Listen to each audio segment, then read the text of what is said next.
Good morning, children. Welcome to your new session. Class third Hindi chapter 1. निर्झर कहता, निर्झर होता है झरना. क्या कहता है झरना उनसे?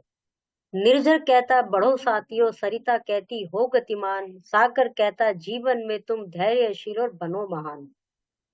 झरना हमें कहता है, झरना जो है वो गिरता रहता है ऊपर से नीचे. जैसे एक तो आर्टिफिशियल फाउंटेन वगैरह आपने देखे होंगे, उनका तो स्विच बंद कर दिया तो वो बंद हो गए. लेकिन जो नेचुरल होते हैं, जो प्रकृति के झरने होते हैं, वो लगातार नीचे गिरते रहते हैं. तो जो झरना है वो हमसे कहता है हमेशा बढ़ते रहो. और सरिता मतलब नदी कहती है कि गतिमान रहो, नदी भी हमेशा चलता रहता है उसका जल. और सागर कहता है कि तुम जीवन में बहुत धैर्यशील बनो, महान बनो. तारों का संदेश कि धरती जगमग कर दो. सूरज कहता है उगकर जग में नई रोशनी भर दो. मतलब प्रकृति की जितनी भी चीजें हैं वो हमें कुछ ना कुछ शिक्षा दे रही हैं. तारे कहते हैं कि भाई पृथ्वी को जगमग कर दो. तारे सुंदर लगते हैं ना, सारा आसमान जगमगा जाता है, तो ऐसे वो पृथ्वी को जगमग कर दो. और सूरज कहता है पूरे तो उसमें विश्व में रोशनी भर दो. पौधे कहते हैं कि भाई हरियाली, हरे हरे हरियाली फैलाओ चारों तरफ. अपने श्रम के फूलों से भूतल खूब सजाना है, और मेहनत करके तुम अपने श्रम के, अपनी मेहनत के फूलों से भूतल पृथ्वी को सजाओ. हम भी पीछे ना रहे, इसमें सुंदर सुंदर जगत बना देंगे, परिश्रम के श्वेत कणों से धरती स्वर्ग बना देंगे. इस जो ये जो चल रहा है कि सूरज भी कुछ कह रहा है, तारे भी कुछ कह रहे हैं, हरियाली भी कुछ कह रही है, पेड़ पौधे भी कुछ कह रहे हैं, तो इसमें कवि कहता है कि हम भी पीछे ना रहे और अपने परिश्रम के श्वेत कणों से, श्वेत मतलब श्वेत माने पसीना, मेहनत के पसीनों के कण से, बूंदों से, फूलों से हम पृथ्वी को एक सुंदर बना देंगे और धरती पर ही स्वर्ग बना देंगे. हम कुछ इस प्रकार के कार्य करें. Word meaning. निर्झर क्या कहता है? क्या कहता है निर्झर? आगे बढ़ते रहो. तारों का क्या था संदेश है? जगमगाओ. पौधे क्या कहते हैं? हरियाली फैलाओ. सागर कैसा बनने की बात करता है? धैर्यशील. धरती को जगमग करने का संदेश किसका है? तारों का. धरती को कैसे सजा सकते हैं? अपने परिश्रम के फूलों से. गतिमान होने का क्या आशय है? निरंतर जीवन में आगे बढ़ते रहो.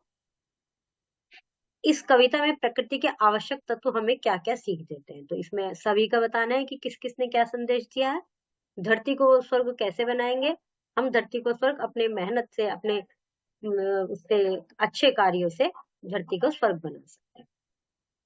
इनका भाव व्यक्त कर. अच्छा, जो जिस पंक्ति में ये वाली बात कही गई है, निरंतर अपना कर्तव्य करते रहो, तो ये इसमें है सरिता में. सरिता कहती गतिमान बन, इस संसार को सुंदर बनाएंगे.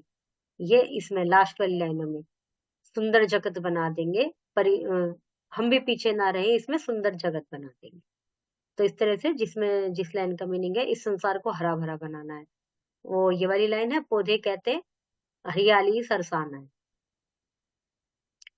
ओके, नेक्स्ट देखते हैं. सही का निशान लगाना. स्वर्ग किसको बना देंगे? धरती को.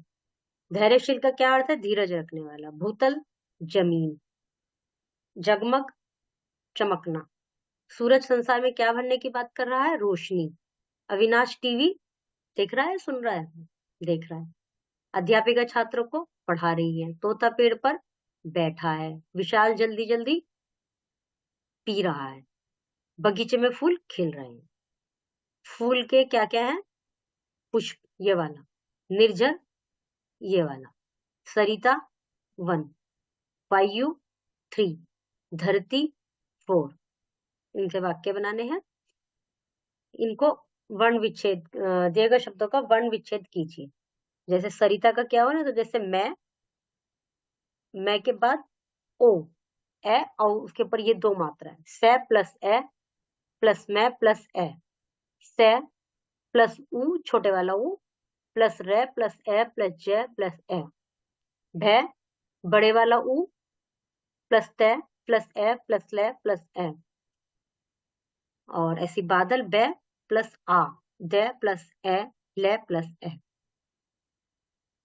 और इसमें प्राकृतिक रूप से जल प्राप्त करने के कौन कौन से साधन है वो यहाँ पर उनके नाम लिखिए और चिपकाइए. Okay, chapter is completed.